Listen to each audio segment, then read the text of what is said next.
Hello, and welcome to Heart with G.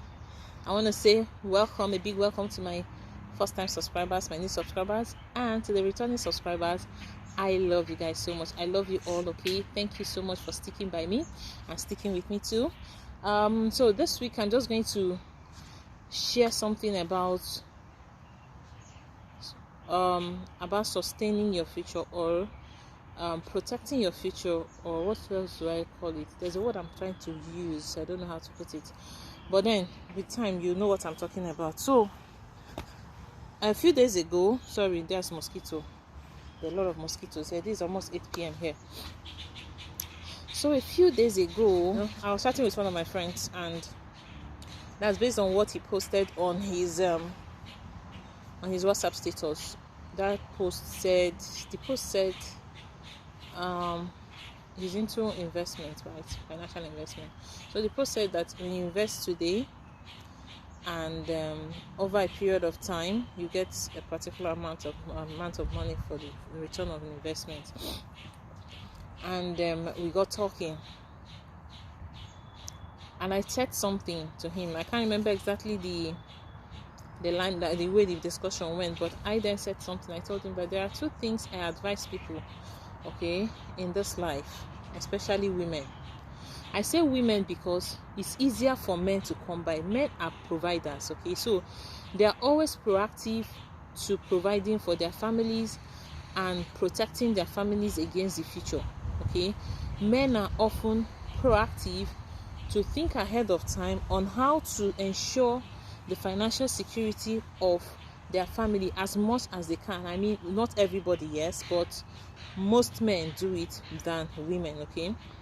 Women are not really up to it, like they just think it out on how to protect themselves against uncertainties in the future.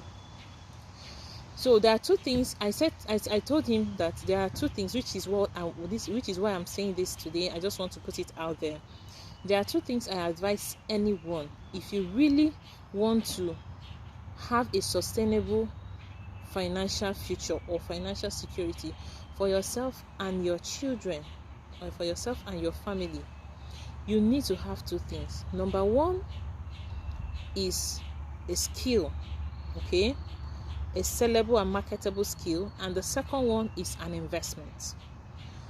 The first one, my mom usually tell us something when we were younger, and it was really tough for us then. My mom had to once in a while bring our table in front of the compound and sell some things like petty trading.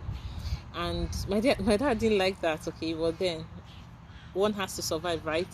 So but then my mom told us something. She said that whatever it is you do in this life, so far as you earn a living from it and it's not illegal, you should be proud of it. Secondly, that in anything you are doing, learn a skill. And I decided that I must learn a skill. I must learn at least one skill, one sellable and marketable skill, that no matter what it is, if push comes to shove, I will fall back to it. Because if you have a marketable skill or a sellable skill, you can easily turn it into money, into funds, right?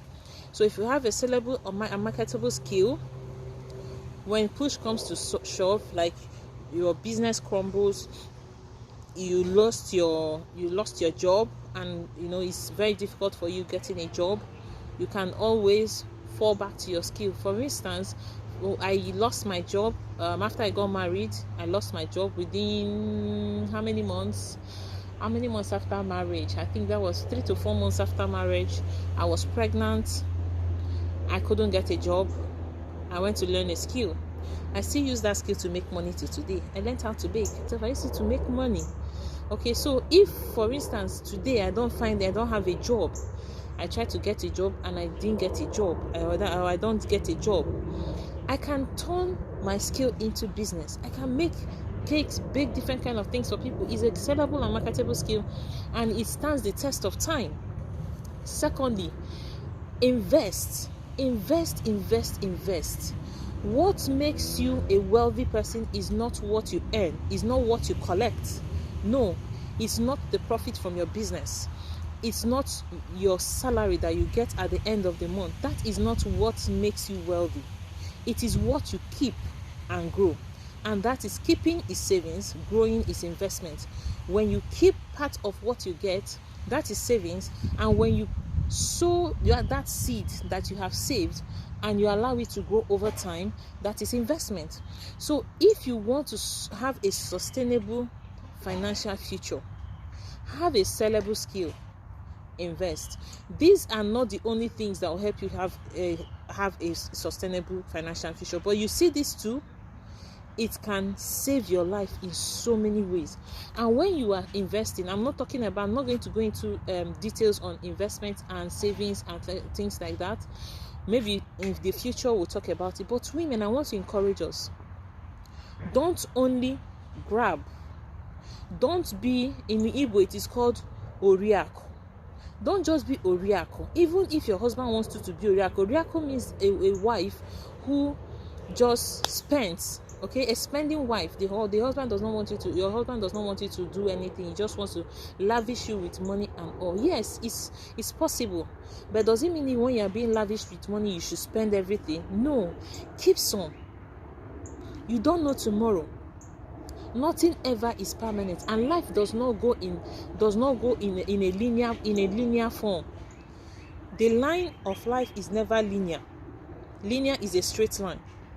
Okay, it's like the heartbeat. Okay, when you go to the hospital and they're reading the heart rate and heartbeat of people, you see that it's not straight. It's always zigzag. It goes up, it comes down. That is how life is. Life is full of ups and downs.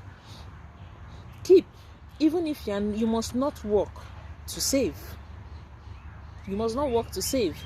Keep. Learn the habit of keeping. Save before you spend. Then after a while, invest it, let it grow, and invest it in a way that it will compound over time. It will grow over time and secure a future for yourself and your children. No matter how little you feel you have, if you can save, you know that you are a wealthy person.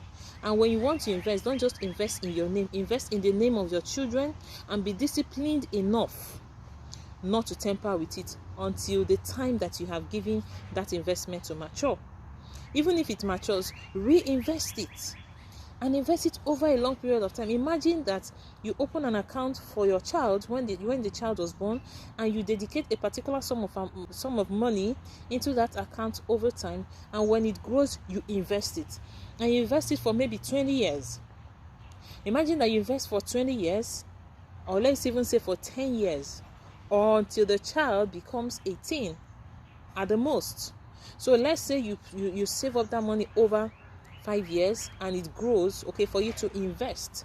You invest it for 10, 15 years, and by the time your child is 20, you bring out this funds or you hand over that investment to that child.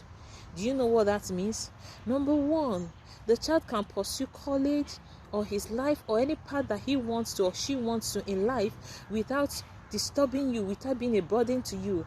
You are no longer beating your head or disturbing yourself on how you are going to train this child.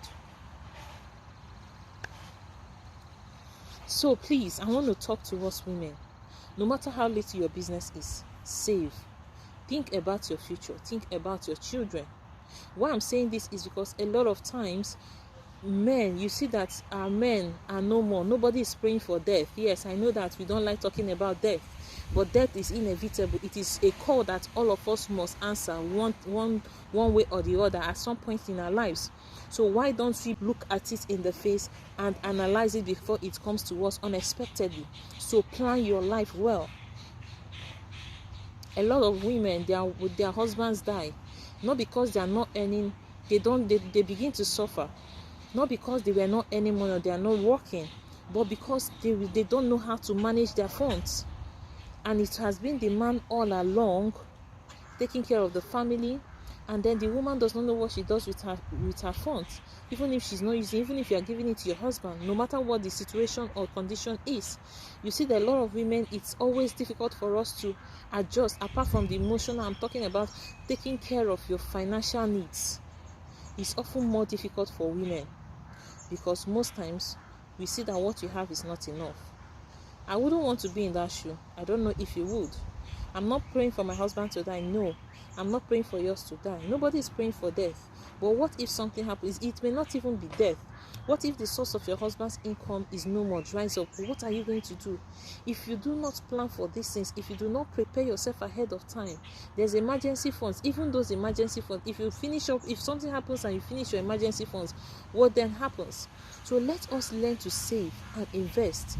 Most importantly, invest in a way that your money will start working for you.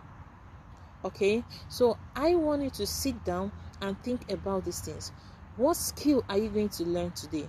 How are you going to start investing? So if you want me to talk about investing more, if you want me to talk more about investing, I would like you to put it down. I would like you to comment that I should discuss more about investment, savings and investment, and I'll be very glad to do that. So some people don't know, but I am a professional financial analyst. I'm a certified financial analyst, so I can actually tell you one or two things that you can do on how to use your money more wisely. I'm waiting and looking forward to your reply, and I hope you have a wonderful rest of the day. Have a wonderful week, and I'll see you again next week. But don't forget to like, to comment, to subscribe if you have not subscribed, and click on that notification bell so that you will know when I post my next video. Okay, bye.